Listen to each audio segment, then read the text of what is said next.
حبيب قلبي واخواتي الغاليين، اخباركم ايه يا حبايبي؟ يا رب يا رب يا رب تكونوا باذن الله بالف خير ويا رب كده يخلي لكم اولادكم وما تتحرموش منهم ابدا، زي ما انتم مفرحيني كده بالكومنتات الحلوه والكلام الحلو ده اللي يعني مش عارفه اقول لكم.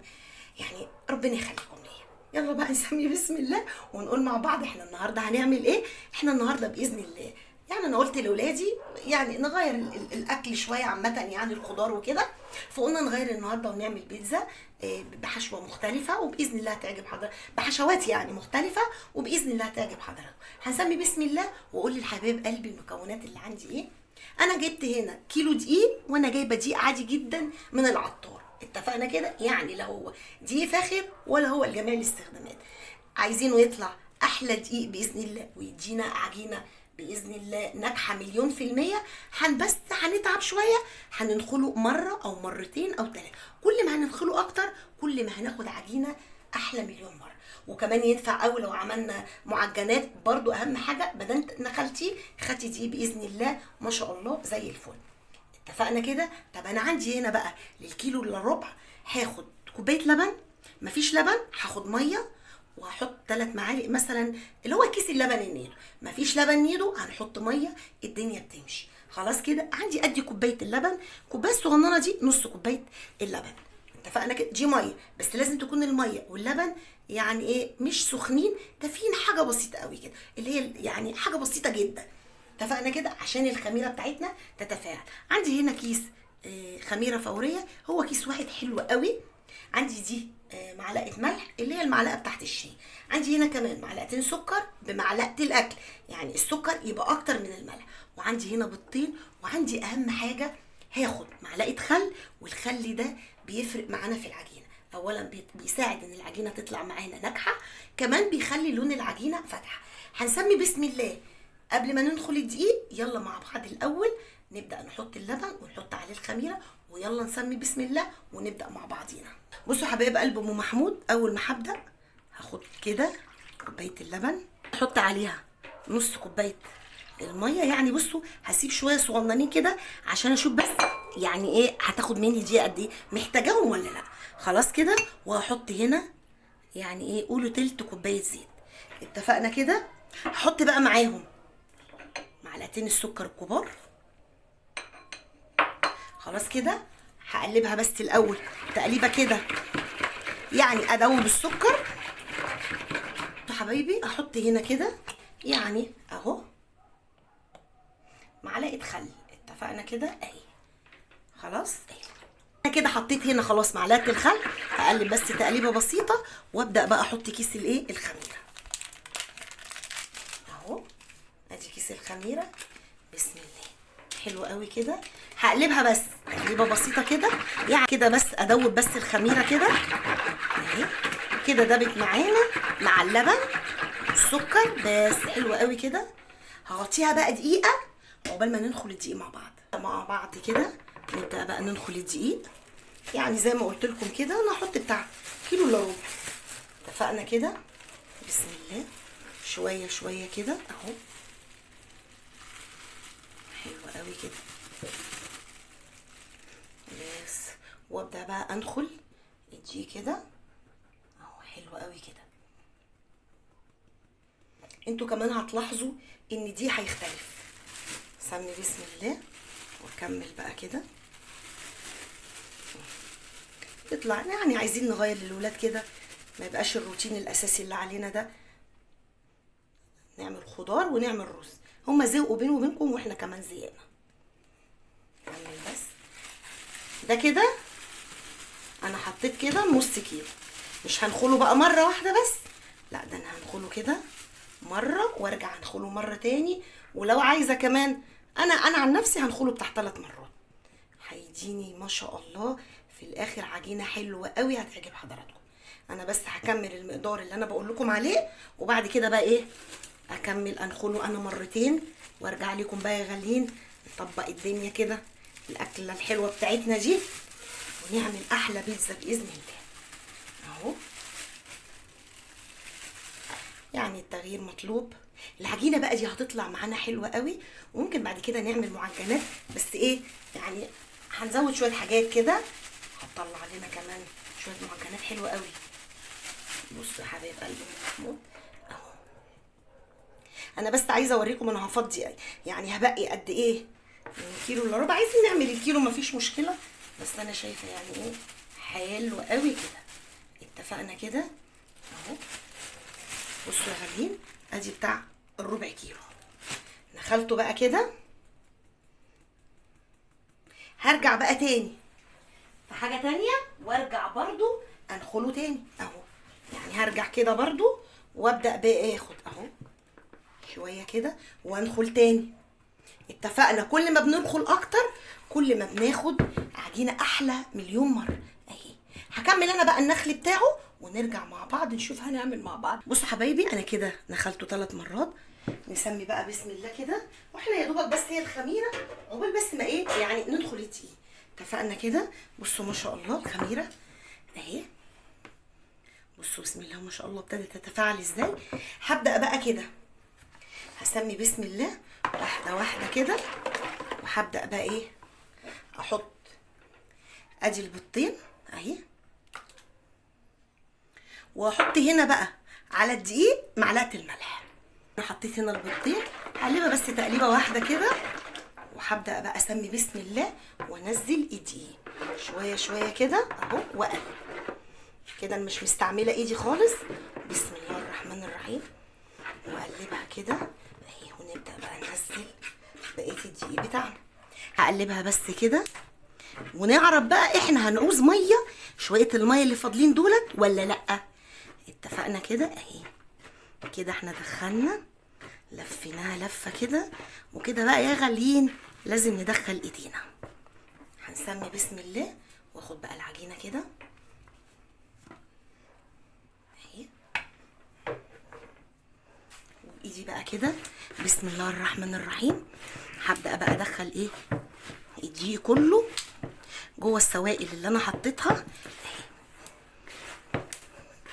طبعا هنبسها شويه عشان تدينا عجينه احلى، بس طبعا مش في الوقت ده اهي. بصوا يا حبايبي هنبسها كده. دخلنا كل العجينه اهي.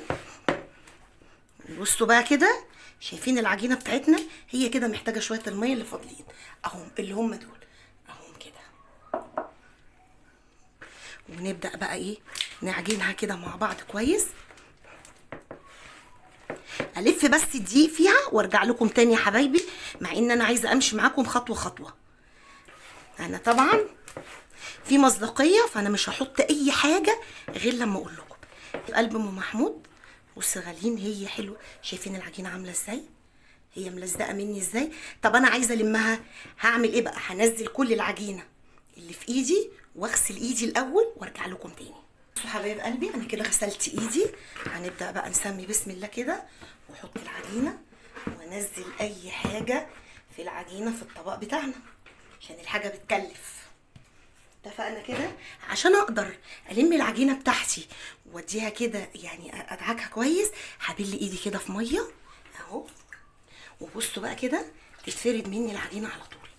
بصوا حبايب قلب ام محمود اهو. شايفين كده اقدر الفها ازاي؟ لكن لو ايدي ناشفه العجينه هتلزق في ايدي ومش هعرف اعملها خالص اهو. اتفقنا كده. هبدا الم في العجينه كده لغايه ما تتلم معايا خالص. طب انا بعمل كده بصوا لما بفردها بتتقطع مني ازاي؟ لا انا مش عايزاها تتقطع مني كده، انا عايزه اتنيني. شايفين يا غاليين اهي. واخدها كده مره واتنين وتلاته لغايه ما العجينه تلين معانا خالص. بصوا حبايب قلب ام محمود اهو. هكمل بقى ايدي اهي لزقت هبل كده برضو. بصوا بتساعد ان العجينه معايا تفرد ازاي. هكملها بقى كده يعني بمقدار 10 دقايق وارجع لكم تاني يا غاليين. بقى يا حبايب قلب ام محمود ما شاء الله شايفين العجينه. انا هوريها لكم دلوقتي.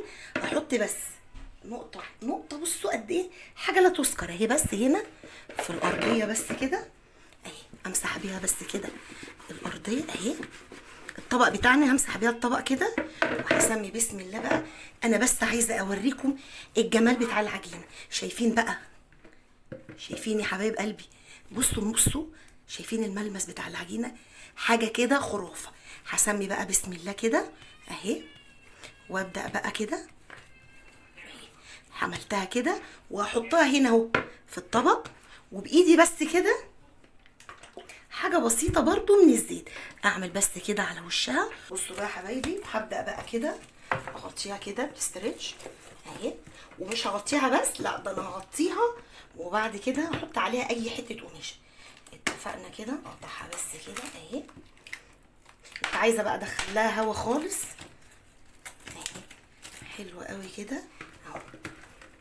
انا كمرتها كمره حلوه، وهحط بقى عليها اي حته قماشه واغطي. بصوا حبايب قلبي، العجينه اهي، انا يعني هي كده مثلا بقى لها يعني نص ساعه وحاجه بسيطه كده، يعني مش هقول ساعه الا ربع. اتفقنا كده؟ لقيتها بسم الله ما شاء الله خمرت بقت جميله، فهي حلوه قوي كده انا بالنسبه لي. بصوا بسم الله ما شاء الله، شايفينها جميله ازاي؟ هي كده حلوه قوي. هبدا بقى كده اخرج منها الهواء.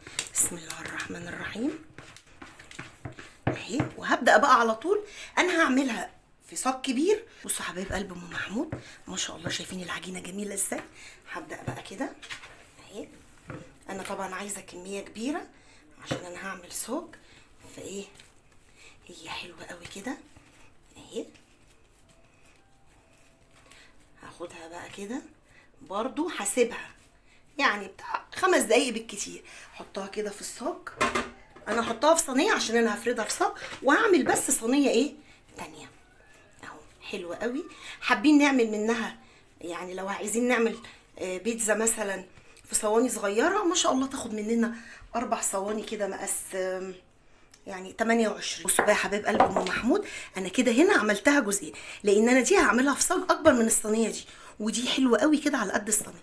هسيبها بالظبط يعني مش هتكمل يعني بتاع 5 دقايق او 3 دقايق بس ترتاح، ونرجع بقى نحطها عشان نقدر نفردها قوي في الصاج بتاعنا. احنا كده بقى يا غاليين، بصوا ما شاء الله انا عندي صاج كبير ازاي. هسمي بقى بسم الله وهوريكم ما شاء الله. بصوا بقى العجينه بقت عامله ازاي. هنسمي بقى بسم الله كده، وياخد بسم الله الرحمن الرحيم اهي. بيبقى قلب ام محمود انا هفردها الصاج، طبعا انا مش دهناه اي حاجه خلاص كده. هسمي بقى بسم الله كده وكده. بصوا ما شاء الله العجينه بتتفرد معايا ازاي. هفردها بقى كده واحده واحده كده، هي ما شاء الله هتاخد حجم الصاج. هفردها بس كده واحده واحده كده بالراحه. بصوا ما شاء الله العجينه حلوه ازاي، بسم الله ما شاء الله، حاجه كده اهي فاخر. بصوا حبايب قلبي انا كده فردتها ما شاء الله ما شاء الله على العجينه، حاجه كده خرافه، هي حلوه قوي كده.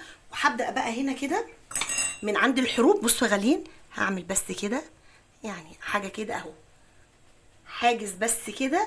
هبدا بقى بالشوكه في النص كده اهي، عشان انا مش عايزه العجينه تنفش معايا اكتر من كده. حلو قوي كده، بس مش هاجي عند الحروف. اتفقنا كده؟ بالذات في النص اهو، عشان العجينه ما شاء الله حلو قوي كده.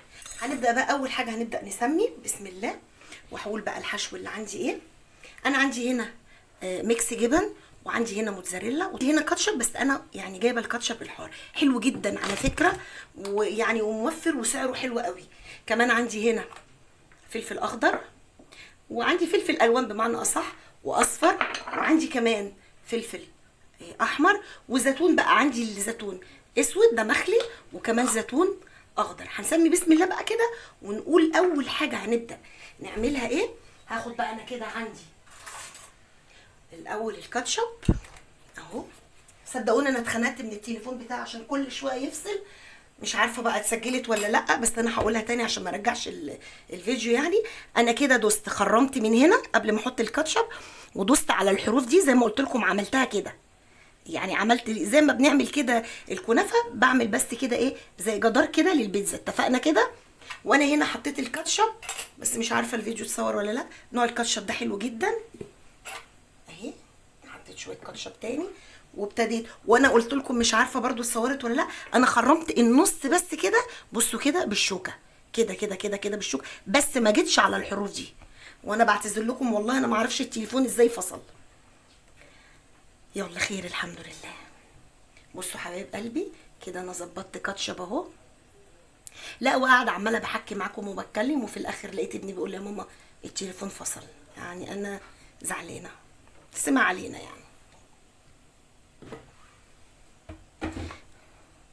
بصوا حبايب قلب ام محمود، حلو قوي كده. وهاجي بقى على الحروف. بصوا بقى انا هقول لكم على التكه الحلوه، خدوا مني. بصوا حاجه كده اهي، شايفين؟ عشان هي ما بتاخدش الفرشه دي ما بتاخدش كتير. وهاجي بقى على الحروف كده همشي بسيط، شايفين؟ مش كتير يعني زي اللي في البيتزا من النص. بصوا بسيط كده اهي، شايفين؟ حاجه بسيطه قوي كده بتديها لون حلو قوي اهي. بس ما بتبقاش الصوص كتير قوي زي ما احنا حاطينه في النص. حلو قوي كده. بصوا غالين حاجه كده يعني لا تذكر. اتفقنا كده. نبدا بقى نظبط الدنيا بتاعتنا.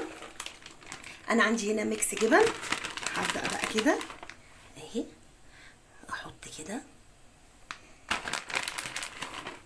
وطبعا عشان الصاج كبير فانا لازم ادي كميه كتيره، يعني هي ما شاء الله بنقام بزيتين كبار مش صغيرين اهو. بصوا كده يعني حلوه قوي كده. هي بس عشان كانت عندي في الفريزر متلجه، انتوا عارفين بقى عشان الحر وكده فما بحبش اسيب الحاجات دي بره. حلوه قوي كده. اتفقنا كده. هبدا بقى بعد ما حطيت الميكس هبدا بقى احط ايه، يعني شايفين؟ فلفل الوان كده، ادي اخضر،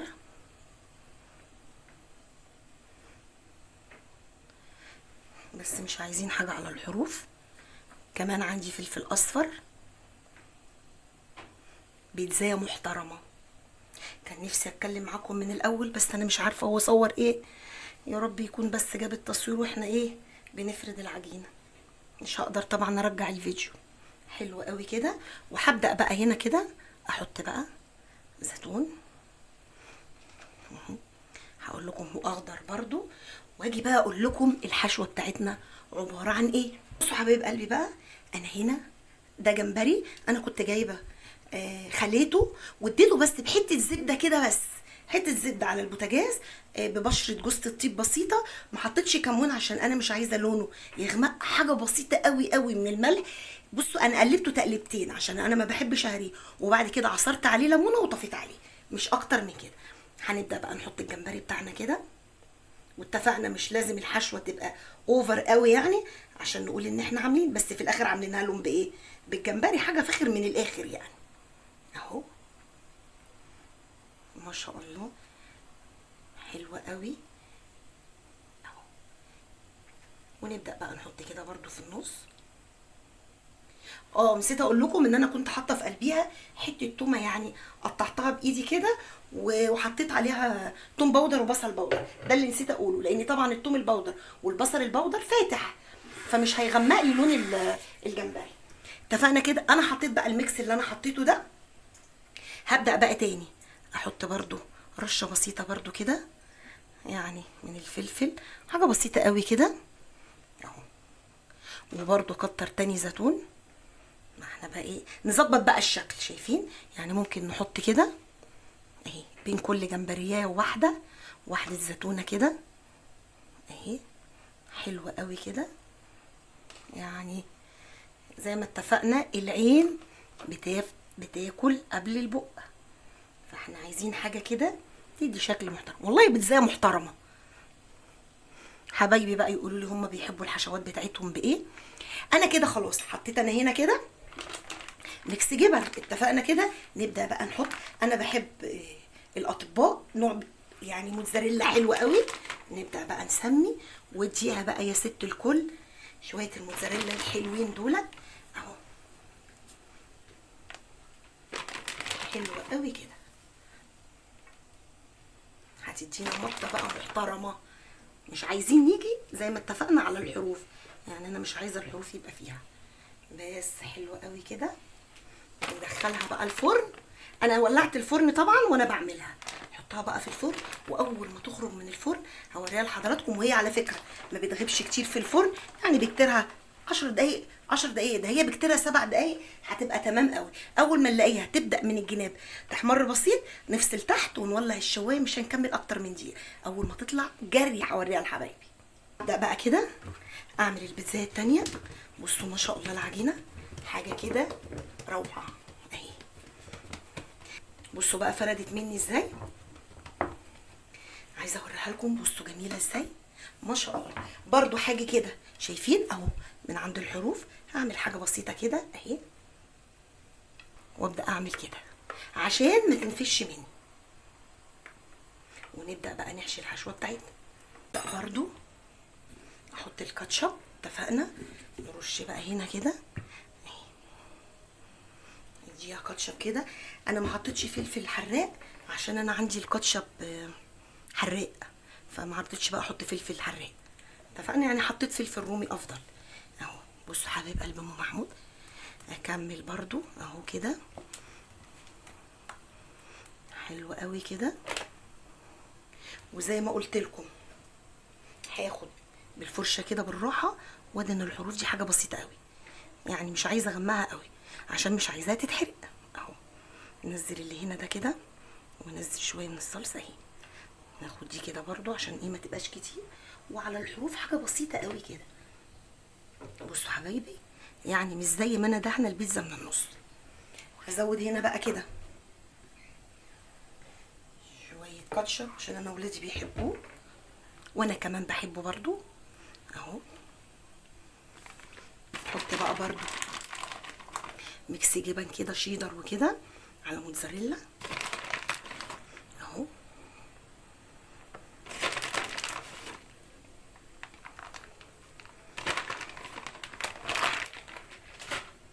واحط فلفل اخضر، يعني خلي الحشوه تبقى في النص. فلفل اصفر، واحط كمان فلفل احمر اهو. كل الحشوه انا عايزاها في النص. احط شويه فلفل، احط شويه زيتون اسود، شويه زيتون اخضر اهو. صراحه كانت في حته لحمه قطعتها حتت صغننه مع بصلايه بسيطه كده وقرن فلفل، والبهارات بقى الحبشتكنات، توم باودر، بصل باودر، جوز الطيب، يعني ظبطتها. مش بقول لكم اي حاجه تنفع اهو مع بصلايه، يعني زودت لي الكميه. انما هعملها لحمه بقى بس منين يا باشا اهي. عملنا وليمه حاجه كده فاخر من الاخر. وبرده هبدا بقى كده شويه فلفل برضو زي ما قلنا من كل الانواع. فلفل احمر كده، مش عايزين نيجي هنا يعني. بصوا الحروف دي بلاش، هو الحز بتاعنا يعني لغايه هنا حلو قوي. برضو اهو شويه فلفل اخضر، ونبدا نحط هنا الموتزاريلا، نديها كده من هنا من على الوش كميه حلوه يعني كده محترمه، تاخدي بيتزايه تحفه حلوه قوي قوي. ايه رايكم بقى في الجمال ده؟ عندك بقى حته فرخه بتاعت صدر تمام شغال، ما عندكيش خالص اقسم بالله الحشو ده هو لوحده كفيل. بصوا انا مش عايزه يعني ايه اجيب قوي، شايفين يعني ايه اوسع كده اهو على الحروف بس كده، بس مش عايزين نجيب ايه على اللي قدام دي. هي حلوه قوي كده. بس نروح نوديها بقى على البوتاجاز عندنا. ايه رايكم بقى في الجمال ده؟ مش هتكلم، ايه رايكم انتوا؟ شكل والعجينه بسم الله ما شاء الله، شايفين الجمال؟ بصوا الجمال. وزي ما قلت لكم شفتوا بقى انا ما بدهنش قوي من هنا عشان ما تغمقش مني ازاي. يلا نسمي بسم الله بقى كده ونقطع البيتزا الجباره بتاعتي. يا خرابي على الجمال، واو اهي. ونبدا بقى نعمل كده، عايزين نعمل زي الشيفات اتفقنا اهو. ونمشي برضو كده اهو بسم الله. الجمبريه يا جماعه معنداني اهي حلوه قوي كده. ونرجع بقى على الايه الربع بتاعنا ده، ويلا نقطع اول حته. صغيرين بسم الله الرحمن الرحيم هي بس عشان القطع كبيرة شوية. ما شاء الله، حاجة كده وهم. شايفين الجمال؟ حاجة كده فخر من الآخر. واو، استنى، سخنة أوي، خطيرة. بصوا ما شاء الله التسوية بتاعتها ما شاء الله. أنا خدت منها حتة، وبصوا بقى الجمال ده. الجميل، شايفين الجمال؟ حاجة كده فخر من الآخر. كده بقى في الفيديو بتاعنا. طبعا انا جيت اطلع الصينيه التانية لقيتها لسه قدامها بتاع دقيقتين، وبصراحه اولادي مش صابرين. بتمنى يا رب ان البيتزا اللي احنا عملناها دي تعجب حضراتكم. ما شاء الله وليمه هي تكفي، بسم الله ما شاء الله 7 8 ما تعديش. وايه رايكم في الجمبري؟ يعني احنا برضو صارفين ومكلفين. بتمنى يا رب ان الفيديو البسيط ده يعجب حضراتكم، وما تنسونيش ما تنسونيش في اللايكات الحلوه والكومنتات الجميله، واسيبكم في رعايه الله، والسلام عليكم ورحمه الله.